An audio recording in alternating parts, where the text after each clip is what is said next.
soy Nadia Soares, soy delegada de la Junta Interna de ATE SENASA Capital Federal y integro el espacio de jóvenes de ATE Capital. Estamos hoy acá en este acto para homenajear a los combatientes caídos en la masacre de Trelew.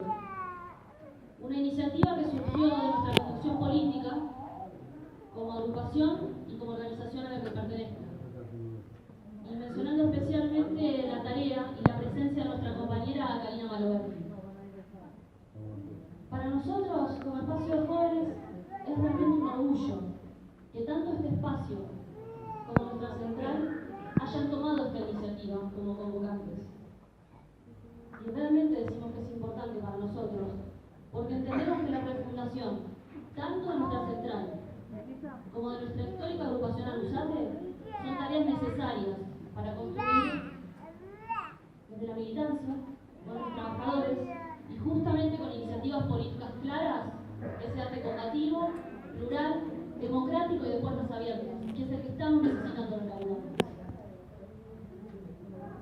La verdad que en una coyuntura que se presenta confusa, producto de la crisis generalizada de producción política, en donde un presidente como el que tenemos confiesa despreocupadamente que no sabe si se trata de 9.000 o de 30.000 desaparecidos, y que para él es una cuestión sin sentido. Entendemos que para no perdernos en esa confusión a la que nos quiere llevar para corrernos de los reales ejes de pelea, tenemos que hacer el ejercicio cotidiano por nunca perder de vista una cuestión. Y es tener en claro cuáles fueron los objetivos y las banderas por las que lucharon y murieron esos compañeros que hicieron posible la toma y la fuga de uno de los establecimientos carcelarios más inquebrantables de nuestro país. Por todo esto, es que desde el espacio de jóvenes de ATE Capital Federal es para nosotros un orgullo homenajear hoy a la memoria de esos compañeros revolucionarios, militantes veinteañeros, que pusieron toda su juventud al servicio de una militancia abnegada, sacrificada y consecuente con la construcción de un objetivo político bien claro, la construcción de la patria socialista. Por eso es que hoy las y los homenajeamos, y por eso no olvidamos ni perdonamos. Muchas gracias. Realmente ver a tantas compañeras y compañeros queridos, a tantos compañeros de militancia, ver también jóvenes militantes que nos vienen acompañando durante estos años, un gusto y un honor compartir con algunos compañeros con los que hemos transitado años de lucha, en algunos casos años de cautiverio, pero en todo caso y en todos los casos el objeto común de lograr una patria liberada.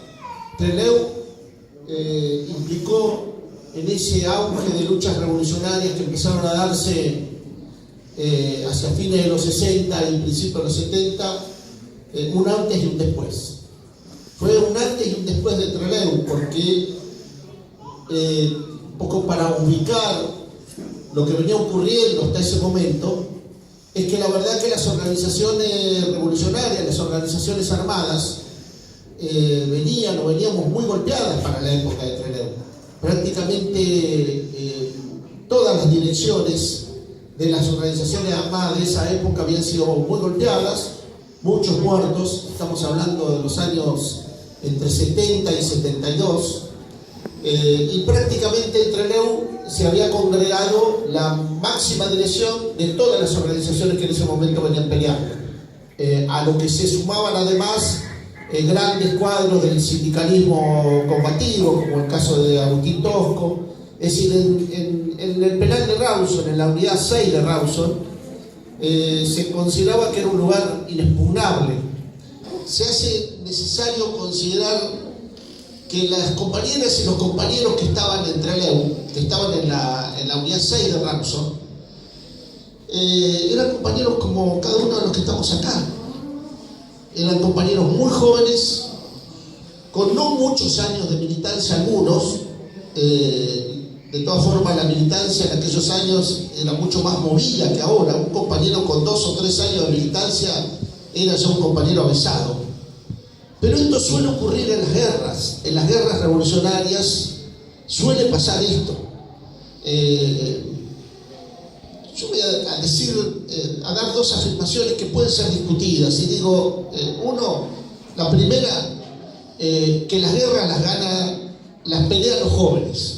Generalmente, las guerras las pelean los jóvenes. Las luchas revolucionarias esencialmente son las luchas de los jóvenes. Los viejos, que en esa época eran más jóvenes, un viejo era un tipo de 40 años, y en nuestras organizaciones alguien que tenía 30 se le decía el viejo, para que tengan una idea de qué tipo de organizaciones estamos hablando. Los comandantes tenían 30 años y no todos. Y los viejos, de los cuales nos nutríamos en esos años cuando teníamos 20, estamos hablando de gente de 40, 40 y pico que habían peleado en la resistencia peronista, en algunos casos que venían del anarquismo, ya un poco más viejos todavía, estoy hablando de viejos de 60, viejos chotos de 60, y jóvenes que pelearon con fierro, que pelearon con política, pero que pelearon con fierro sin política. Entonces, ahí va la segunda afirmación que yo hago, que es que las guerras las gana la infantería, es decir, las guerras las ganan los que pelean, eso quiero decir. Las guerras no se ganan por WhatsApp, ni por Face, ni por email, ni por comunicados. Lo que se estaba dando en ese momento, para principios o mediados de 1972, era un proceso de auge de luchas con un altísimo nivel de conciencia, que ahora vamos a ver de dónde creemos, por lo menos nosotros en Convocatoria Segunda Independencia, de dónde venía y de dónde viene esa conciencia. Y que ese altísimo nivel de conciencia produjo diferentes organizaciones revolucionarias que se pusieron a la cabeza de esas luchas. Y que esas organizaciones revolucionarias estaban compuestas básica y esencialmente y casi excluyentemente por jóvenes. Y que además esas organizaciones revolucionarias pelearon con lo que tenían, con lo que pudieron, con lo que aprendieron, con lo que les era dado en enseñanza por algunas generaciones anteriores que pelearon antes que ellos con distintas suertes. Y eso produjo que hacia fines de 1960 o principios de los 70 aparecieran, florecieran casi como flores silvestres, primero distintos grupos y después un proceso de unidad de todos esos grupos que se fue generando y que terminó allá por los años 73, 74 en distintos procesos de unidad de esas organizaciones. Las organizaciones vivían, militaban en la clandestinidad. No es fácil hacer política en la clandestinidad. Yo veo acá muchas compañeras y compañeros que no tienen edad para haber vivido en la clandestinidad. Es muy difícil vivir en la clandestinidad y es muy difícil hacer política y es muy difícil planificar acciones desde la clandestinidad. Por lo tanto, eran épocas donde uno confiaba ciegamente en el compañero que tenía al lado, pero ciegamente. El compañero a veces no es fácil transmitir, describir, no es transmisible el altísimo nivel de confianza que los compañeros teníamos en los compañeros y en las compañeras. A veces, por lo menos yo en mi vida vi un nivel tan alto de participación de las mujeres sin que pidieran permiso. Si las mujeres no pedían cupo el 25% de las organizaciones armadas. No había una obligación, porque los compañeros ingresaban a las organizaciones armadas igual con los compañeros, y los lugares de las compañeras eran en el mismo lugar de los compañeros. Fíjense en la lista de los muertos del Treleu, o las listas de los supervivientes, o las listas de los que estaban en ese momento. El proletariado argentino era un proletariado de un altísimo nivel de conciencia, que aportaba mucho a esas peleas. El proletariado argentino, la clase obrera argentina no dejó en ningún momento solo a sus organizaciones de vanguardia. En todo caso, si alguna vez nos podemos juntar para otra cosa y con tiempo, podemos analizar por qué las organizaciones de vanguardia se quedaron o nos quedamos solos y a veces aislados de la clase trabajadora, pero no porque la clase obrera aislara sus organizaciones. Lo que caracterizó a nuestra clase obrera, a nuestros sectores populares y sobre todo a la juventud en esos años, hacia fines de los 60, principios de los 70, fue una altísima cuota, una altísima dosis de audacia. De audacia. Sin audacia es imposible, compañeros y compañeras. Es imposible. Sin la audacia necesaria para que 2 o 3 jóvenes digan: nosotros nos ponemos a las cabezas de la lucha y producimos los hechos necesarios para demostrar que queremos serlo. Y llegamos o no llegamos, nos pueden derrotar antes o después, pero esa cuota de audacia, esa cuota de decir matamos a Aramburu, esa cuota de decir tomamos la cárcel de Terreo, esa cuota de decir tomo Garino la Calera, implica no solamente una caracterización política de que hay condiciones determinadas, implica audacia, implica producir los hechos concretos. Por eso digo que era un antes y un después de Trelew. Era un antes y un después. Porque, como dije antes, las organizaciones no estaban muy desarrolladas. Y encima que no estaban muy desarrolladas, estábamos muy golpeados. Muchos compañeros habíamos empezado a militar muy poco antes, 1 año, 2 como mucho, muy poco antes de Trelew. Y no existía el desarrollo que después conocimos nosotros masivamente a partir del 74, 73, 75. Ese desarrollo no existía. La operación de Trelew, una operación que creo que implicó la historia argentina, fue una operación de una altísima ingeniería militar, ¿no? Creo que una de las más altas operaciones de ingeniería militar, donde se concebía todo un proceso de toma interna al penal con un proceso de aproximación de afuera de las organizaciones, que, como dijo el compañero, efectivamente falló en una coordinación. Hasta eso tenía que ver también con la audacia. Hasta eso, leyendo algunos libros de algunos viejos compañeros, comandantes, compañeros con los que uno frecuenta hoy, comentaban que no era lo mismo la decisión irrefrenable de irse del penal que la decisión de las conducciones de llegar para sacarlo. No era lo mismo. No era lo mismo. Había matices en eso. Quizás hasta esos matices ya hayan influido en el error. Y lo digo como parte de una organización que efectivamente fue parte de eso, ¿no? Porque hay un antes y después de Trelew. Porque ese terror, ese miedo que se supone que quisieron imponernos, en el sentido, como dije, de que, bueno, mirá lo que te va a pasar si militas, lo que produjo fue un efecto contrario.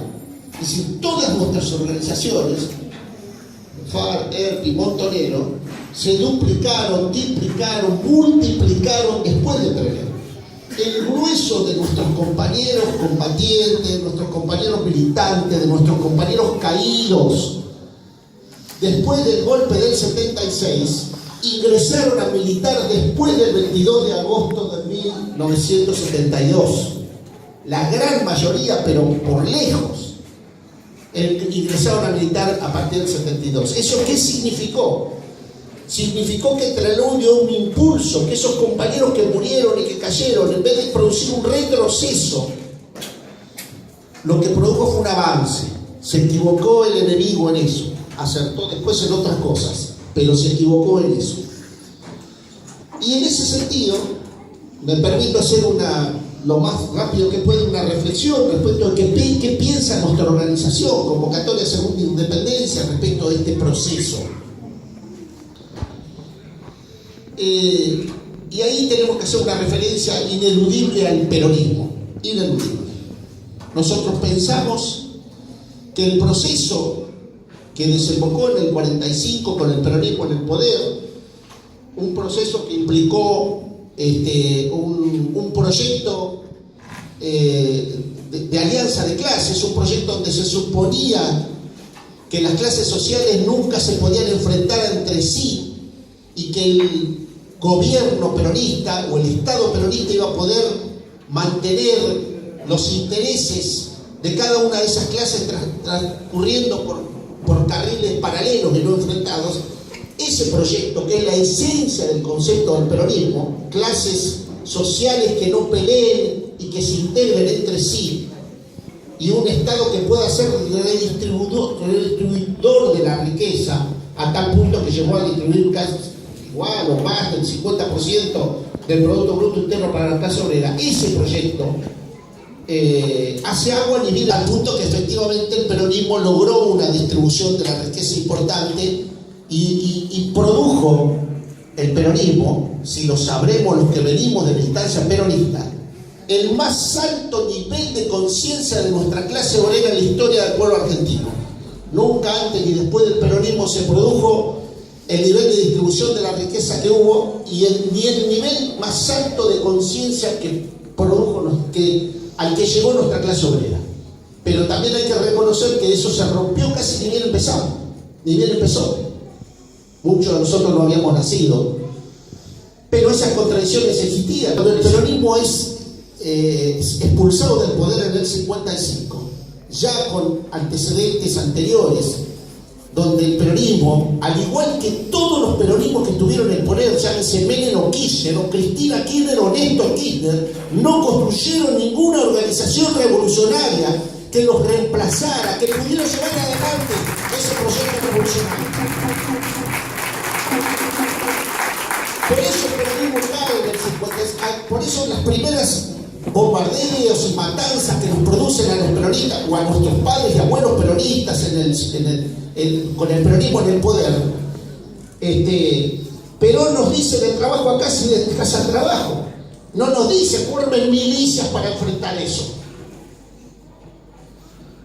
Y por eso desarman las pistolas de Vita, los CGT y todo lo que se usa, que el peronismo cae prácticamente sin pena ni gloria, pero se va a ir. Y ahí aparece una segunda etapa, porque el peronismo dejó un alto nivel de conciencia. Entonces ahí aparece ese proceso de lucha de clases internas en el peronismo.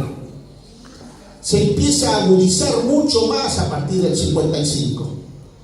Porque además los sectores revolucionarios, populares, antiimperialistas, anticolonialistas, combativos del peronismo no solamente tienen que enfrentar a las dictaduras, a las oligarquías, a las burguesías, sino que también tienen que enfrentar a todos esos intereses dentro del peronismo que existían y existieron desde su nacimiento. Desde el primer día. Evita, lo decía, le temo más a la burguesía que tenemos dentro del peronismo que a la que derrotamos el 17 de octubre. Entonces, a los revolucionarios peronistas se les planteó ya entre el 55 y el 70, en esos famosos que nosotros reivindicamos los 18 años de lucha, se les planteó una disyuntiva muy importante, que era superar lo que John William Cook nos decía: el peronismo es un gigante invertebrado y miope, nos decía John William Cook. Es un gigante invertebrado y miope. No lo decían los montoneros, no lo decimos nosotros, lo decía John William Cook mucho antes. ¿Y el problema cuál es? ¿Cuál era el problema del peronismo? ¿Cuál sigue siendo el problema? Superar el espontaneísmo de las masas, nos decía John William Cook. Y eso se supera con organización, con compañeros de algunos de la clase trabajadora, otros estudiantes, pero eran compañeras y compañeros como los que vemos acá. No tenían nada fuera de lo común, no tenían nada distinto a lo que les veo a cada uno de ustedes, no tenían nada distinto a los que veo a mis propios compañeros en los barrios, con los que compartimos asado, vino, movilizaciones y peleas. Absolutamente nada distinto. Igual que cada uno de los chicas y chicos que vemos acá. Para que vean que se puede hacer. ¿Y cuál es la diferencia? Es la audacia. Es poder entender que uno puede meterse en un proceso revolucionario y con una cuota de audacia que a veces sale bien y a veces sale mal, como nos ha pasado a todos, con prueba y error, porque para poder producir prueba y error hay que producir la prueba y el error. Hay que animarse a hacer las cosas, hay que animarse a hacer a tener la autonomía suficiente para producir los hechos que haya que producir. Y en ese marco es que se puede entender lo que pasó en Trelew. No había superdotados. Miren, algunos nombres de algunos compañeros, Pueblo, Valiente, pero aún esos nombres, esos compañeros y esas compañeras eran de carne y hueso. No es que vino alguien con una varita mágica y lo ungió en la cabeza y le dijo: desde hoy vos vas a ser un revolucionario. Fue todo un proceso. Fue todo un proceso. Un proceso en el que un compañero o una compañera que está en un barrio, que a veces el marido no la deja ir a las movilizaciones, un compañero que está metido entre el Paco y nuestras movilizaciones, nuestra militancia, un compañero que están cagados de hambre en los barrios porque sabemos el esfuerzo que implica venir acá, venir a las actividades, caminar. Un compañero que está en un gremio, en arte, por ejemplo, que veo acá tantas verdes, cagados de infelices, que nos apretan, que el jefe, de ser eso, a ser un revolucionario audaz, valiente, que produzca hechos, hay un paso chiquitito, es simplemente la voluntad de hacerlo. O en las organizaciones que tenemos o en otras que se crean, porque nosotros tampoco nos creemos tocados por una varita mágica. Eso es lo único que puede hacer que uno entienda que chicos y chicas veinteañeros puedan haber producido semejante operación militar, tocarle el culo a la dictadura como lo hicieron, en las condiciones desfavorables que tuvieron. Es lo único que explica. Y como es lo único que explica, nosotros acá desde Convocatoria Segunda Independencia instamos, les pedimos, les rogamos que reflexionemos juntos, separados o cada uno en los colectivos que está construyendo, para ver si es posible llegar nuevamente a ese nivel de conciencia y producir esos hechos y ese camino, resolviendo los errores, resolviendo las cagadas, resolviendo las limitaciones, superándolas y avanzando mucho más de lo que fueron los revolucionarios del 72. Gracias.